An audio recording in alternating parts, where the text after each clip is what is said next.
Welcome to this lesson where we are going to learn how to set up UTMs within Facebook ads. So, without further ado, let's go to my screen here. Here I am then, inside my ads manager. And one very simple thing we are going to do here is set up the UTMs within our link. Here you will understand that you can configure the UTMs in a very easy way. Okay. In fact, you can create fields, or rather, custom parameters, if you want to use them. So, let's take a look at this now. So I'm at the ad level here, guys. I'm editing my ad here. When we add the link, we place the link directly at the end like this in the website URL. So copy and paste the sales page, capture page, or any page where you want to direct the person. Right below, when we go to configure, there's a little phrase in blue that says, build a URL parameter. I'll zoom in here so you can see this. It will help you build the terms much more easily. You can also, of course, come here at the end and place the URL parameters directly here if you've already set them up manually. You can copy and paste them here. Pay attention especially when you're going to put, for example, the term source equal to test and the term medium equal to audience. You don't need to put the question mark at the beginning, okay? You don't need to add it. You set up the UTMs here, place the parameters you want, and put an ampersand between them. Facebook will automatically assemble and aggregate all these parameters you set up directly in the link you configured above. So this way, you set it up down here. However, I'm not used to using this configuration at the end, okay? Because I prefer to use this build a URL parameter option it gives me here, and it also gives you the option up here. I usually go down here right where I place the link because it's closer. I place my link to my sales page, for example, and I clicked here. It's faster for me this way, and I can do it better this way, okay? So I'm going to come here and click on this build parameter option. It opened up this entire configuration for me. Remember that at first, for you, it will be completely empty like this. So, once you click, it opens this window. What you will do from now on is first understand one thing. Here, it will show the URL of the site, meaning the page you pasted in the link. It will give some descriptions and instructions. So, it writes here for me to fill in the fields in the form below to add parameters to the URL of your site, to automatically obtain information from your campaign, ad set, or ad. Click on each field and select a dynamic parameter. Like here it gives an example, IG equal to EDG, between two curly braces. You can even click here on Learn More to understand a bit about this. It will open the help section, and here it will explain a little more for you. But at first I won't focus on this explanation about Facebook ads. I will even leave a much simpler explanation here for you to understand how to set up this part, okay? Alright, so here we have, at first, 4 fields, okay? 4 fields. So what happens here? Each of these fields is a UTM, okay? Then you might think, okay, Derrickson, but I know there are 5 UTMs. Why are there only 4 options for me to choose from? So, here Facebook, by default, does not set up the UTM term for you. Do you remember the UTM term I mentioned in the previous lessons, a lesson where I explained the UTM standard? The UTM term is more commonly used when we run ads on Google Ads because it is responsible for storing the information about the keywords you are using in your Google Ads campaigns, for example. So, the terms here won't be configured this way, but nothing prevents you from using the term on Facebook as well if you want to. I'll explain this a bit further on. Okay? Great. We have 4 parameters here. Campaign source, campaign medium, campaign name, and campaign content. These are just the UTMs. The names of the UTMs are translated for you. We know that source in English is source. So in the first parameter, I have the UTM source. The campaign medium I know is the medium. It's also very interesting for you to know that down below, I left a somewhat vague description for you to understand some examples of how you could use this. So here in the middle of the campaign, the UTM medium, he puts, for example, banner, email, Facebook feed, or Instagram story. Here he is indicating the placement of your ad. The name of the campaign, which is the next parameter here, will be the UTM campaign. And here lastly, the campaign content is our UTM content. Content is content in English, so that's why it's the content of the campaign. And of course, these examples here, if you want to adapt them to your own standard, don't feel constrained. Okay, this is just a suggestion from Facebook, and you will configure it as you see fit and ideal for your structure. Alright, great. I will click here for the campaign source. What I like to bring is the campaign source in most projects. I know I explained in the lesson that since I don't talk about TEM standards, I use a standard for myself in a way that most people would consider incorrect. However, here, I adopted a different standard when I work on other projects. I have maintained this standard in all the other projects. So, I don't adhere to that rule of maintaining the standard. I'm just keeping the standard for myself that I started. But for other projects, I'm already implementing something a bit more assertive that makes sense with the name of the UTM. Okay. Here at the campaign source, let's start with it. What do I put here as UTM source? I put either placement or site source name. What are these last two parameters? I'll show you now. The placement will show the positioning of our campaigns, meaning that if the person clicks on that ad, and you have the ultimate source configured for placement on your sales page, if they make a purchase through the ad, it will appear here with these values as an example. Facebook desktop feed, Facebook mobile feed, Instagram feed, or Instagram stories. In other words, here he presents to us the name of the platform that converted and also the placement, whether it was on mobile, right, cell phone, if it was on desktop, right, computer, if it was in the feed, on Instagram, on Facebook, or if it was in the stories, okay? So, there are all these parameters that you can use in this way. You bring these placements.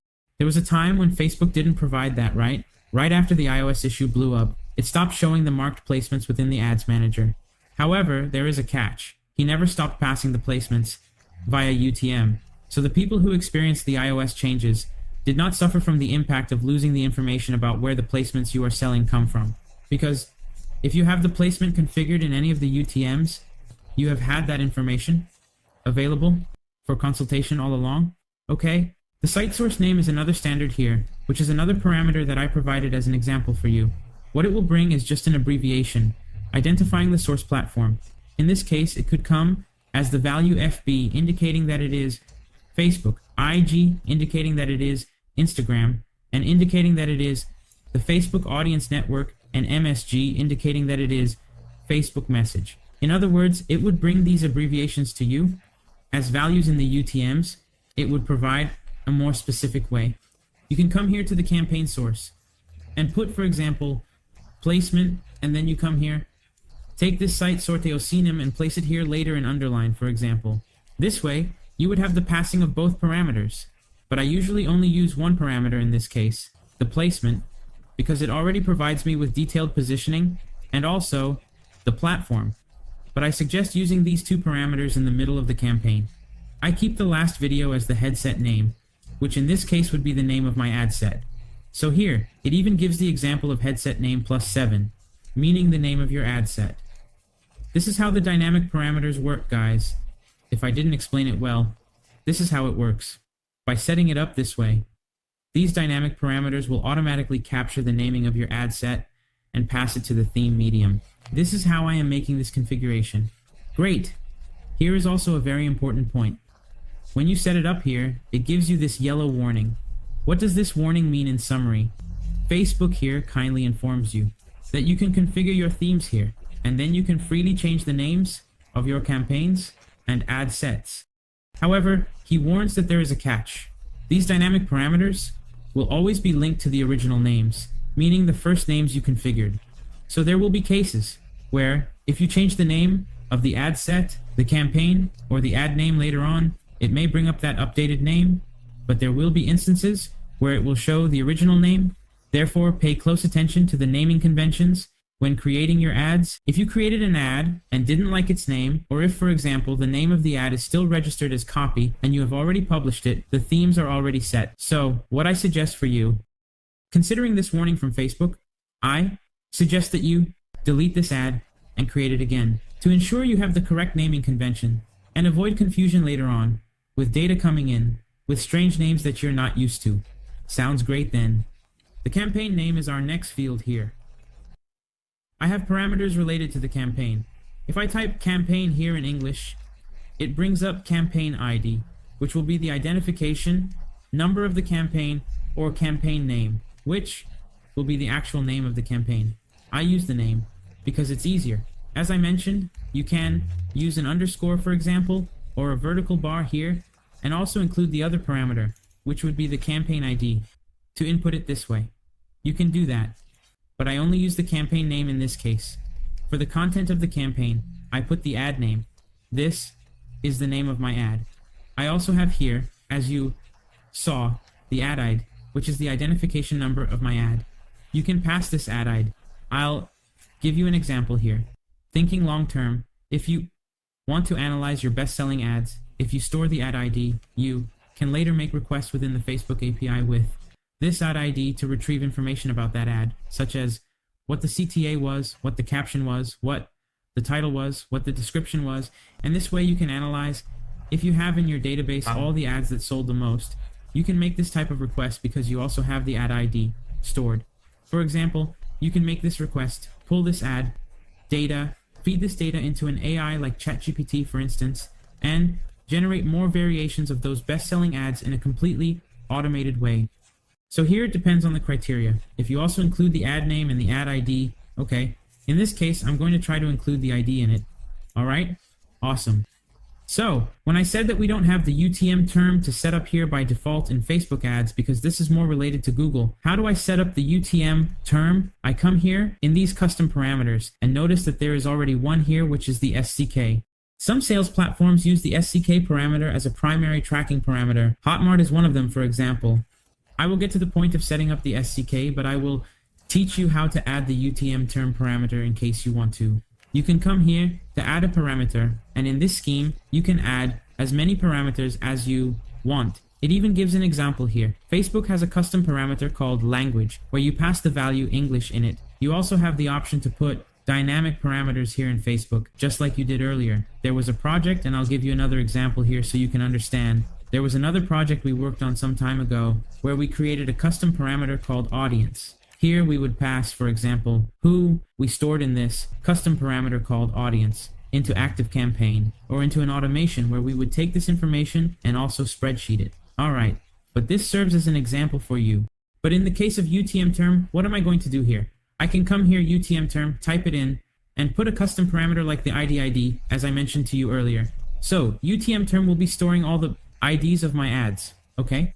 And in this way that it is set up, you have finished configuring the link that you placed on your sales page, okay? And of course, as I mentioned, you can add other parameters here as you see fit, alright?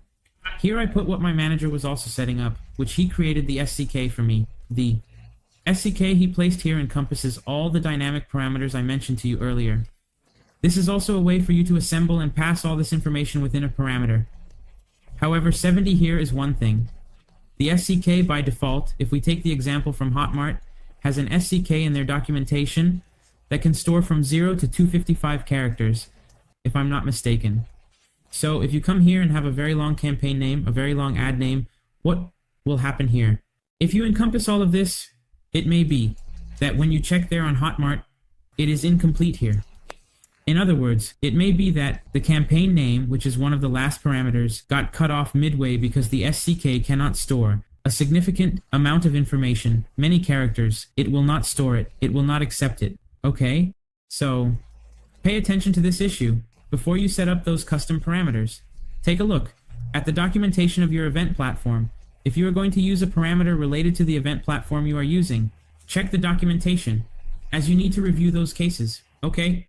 Awesome. So here at the end, it gives me a preview of the URL that it generated, and then I just click apply here, and it will apply all the settings I made above. I'm not going to click apply here because it was already configured, so I won't lose that configuration, okay? I'll click cancel here, but you should click apply to save all the settings you made. Alright, so that's basically what you saw in the configuration. Note that you can use custom parameters, some standard terms, and you can add more custom parameters as per your needs, but you need to have some specific settings that you need to make. As I mentioned, Facebook doesn't have the term, but you can add it, okay? And I strongly recommend that you use this type of URL parameter construction, whether it's themes or other custom parameters within Facebook. Use it this way because it will greatly simplify the setup of your link. There's no need to use complicated issues. If you want, you can also use the parameters there and manually type in what you want to pass in your themes.